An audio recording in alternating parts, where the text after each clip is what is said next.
Hi, this is Darren from Property Prosperity. I've got a special edition today to have a chat to you about. I thought I'd do a book review, and just so happens to be that I released my book today, so I thought that might be a good book to review. So it's called No Place Like Home, and it's the hassle-free guide to building your dream home.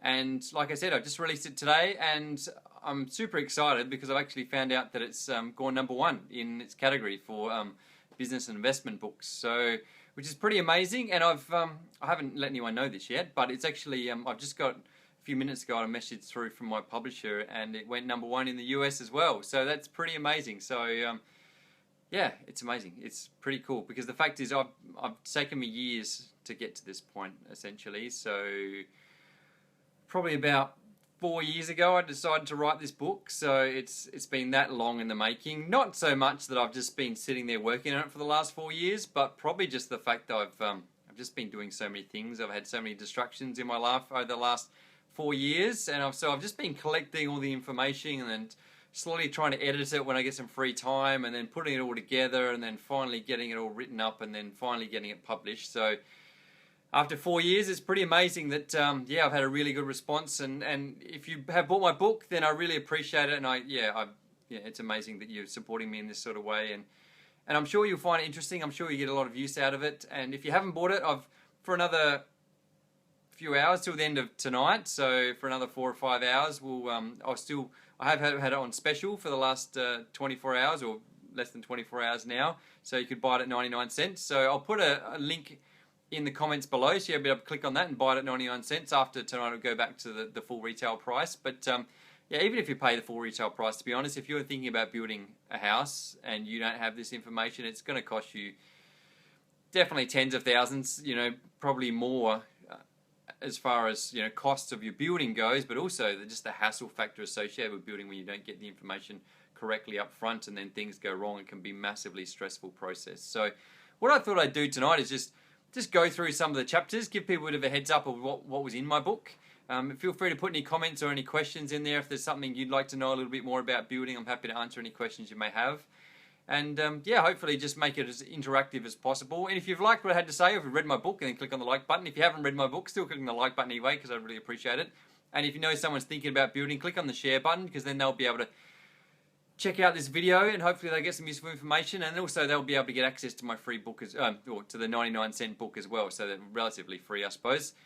Even if, like I said, even if they pay full price, it's still going to be a bargain for the hassle it's going to save them down the long term. So the first question chapter I focused on was why you should build in the first place. So I looked at some of the the tax benefits if you're looking for investment, depreciation and negative gearing and all those other sort of things people talk about. But then I also looked at the fact that you're getting a brand new house, so you're basically getting what you want. So for a lot of people, that's the issue with it. With an older house, an existing house, at the end of the day, it's never going to be your house, and it's never going to be what you really want. So a lot of the clients that I help build is not necessarily that they want to build a house; it's just they can't find anything that's their home, that's what they want to be. So they end up just having to build because there's no other option for them. So I go through some of the benefits of building in chapter 1.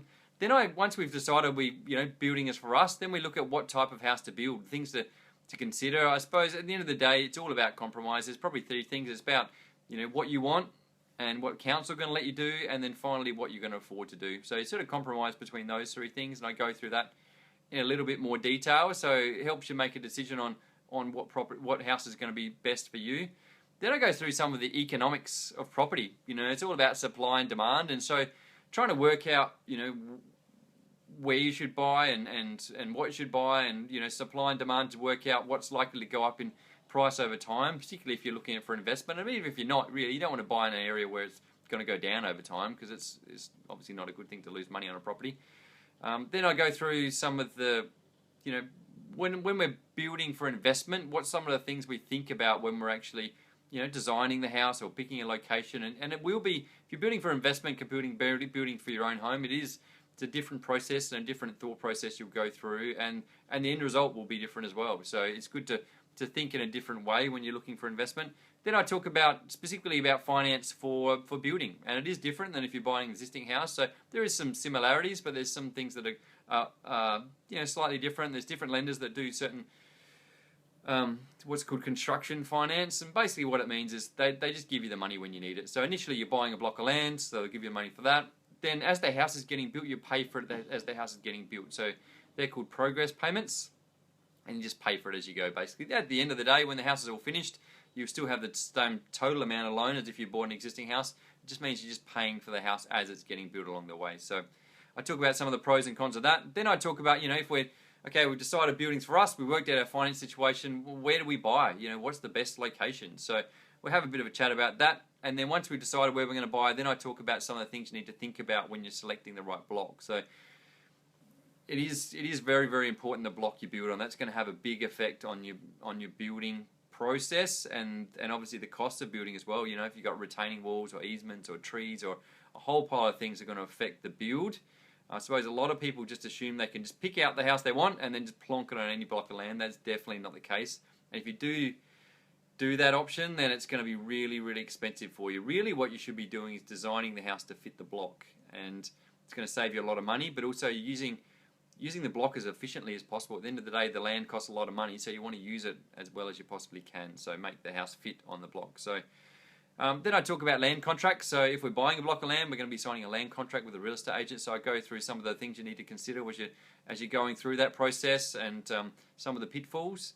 Then after that, we go through the economics of building. This is specifically talking about what it's like to be a builder.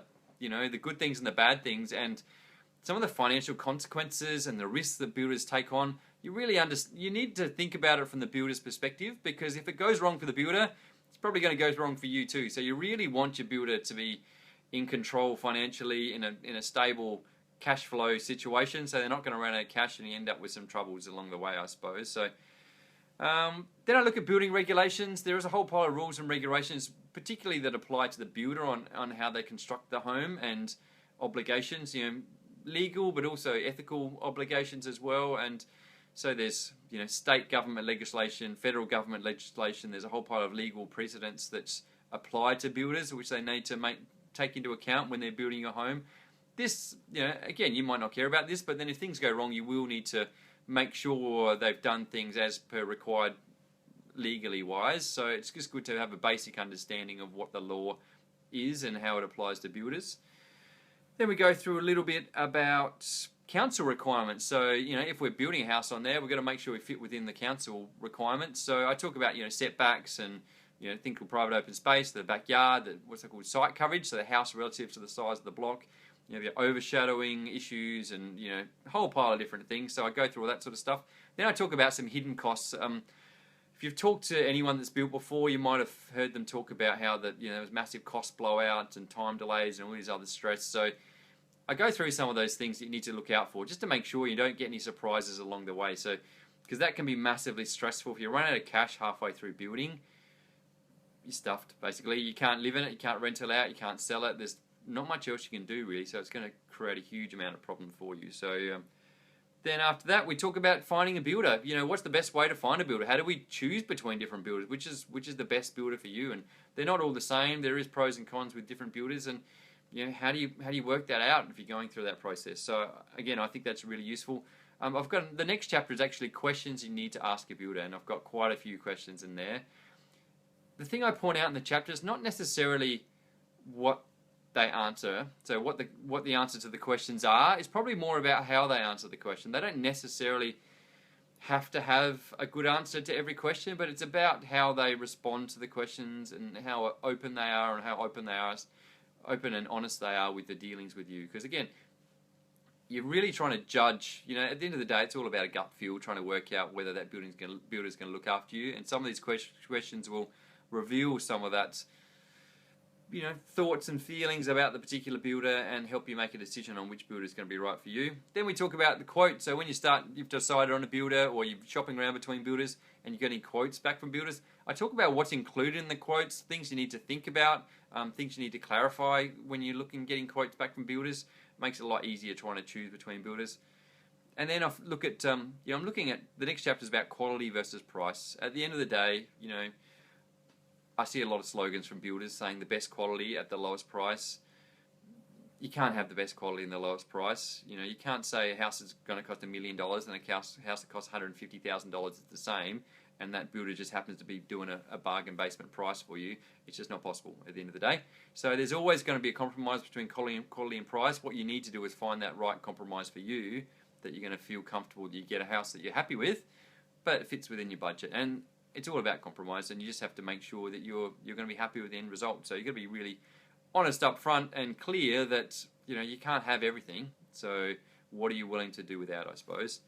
Then I actually talk about a few scenarios where I've helped some clients out where builders actually gone bankrupt, and helping them through that process and helping them find another builder. And that can be a really stressful process, so it's really important to get the right advice and to sort of plan for it. You know, if you can feel, how do you decide, how do you discover whether your builder's about to go bankrupt? So I give some tips on, you know, things you need to look out for when you're talking to your builder, things you need to try and look out for when you're talking, just to get a gut feel of, you know, is my builder going to be around by the time I get to the end of the house? Because you need to get to the end with a, you know, half-finished house that's with a builder that's gone bankrupt. It's just not a good experience for anybody, basically. So then we talk about builder brokers. Again, a lot of people haven't really heard what a builder broker is. Builder brokers help people shop between builders and trying to get them the best deal. Very similar to the way a mortgage broker works.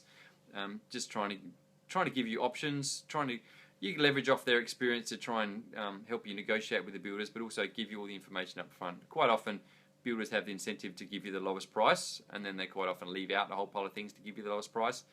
Someone that's a lot more experienced, they're less likely to get that situation. They're more likely to give you realistic information up front, so you really know what it's going to cost. The way a builder broker works, they get a commission from the builder, just like a mortgage broker gets commission from the bank. Their commission is not added onto the price. It's basically the same as if you go direct to the builder. They're like an independent sales guy. So as far as the builder is concerned, they just pay the builder broker the same price they would have paid, the same commission they would have given their sales guy. So the builder's happy, they get work they otherwise wouldn't get. The client's happy because they get sort of an independent viewpoint. And so it works out good for everyone, I suppose, except for the sales guy who misses out on the build. But everyone else is pretty happy. So then I talk about designing a house. Once you've designed it, just talk to your builder and decide on your builder. Then, you know, how do we design our house and what's the best way to make it suit us and make sure we don't have any, you know, things we're disappointed about down the track. Then we talk about something called a preliminary works agreement. So that's the agreement you sign with the builder once they've given you a quote and you decide to go ahead with them. We talk about building contracts. That's the next stage. You're going to be signing a building contract with the builder. So what that involves and the legal consequences of all that and things you need to consider when signing the building contract.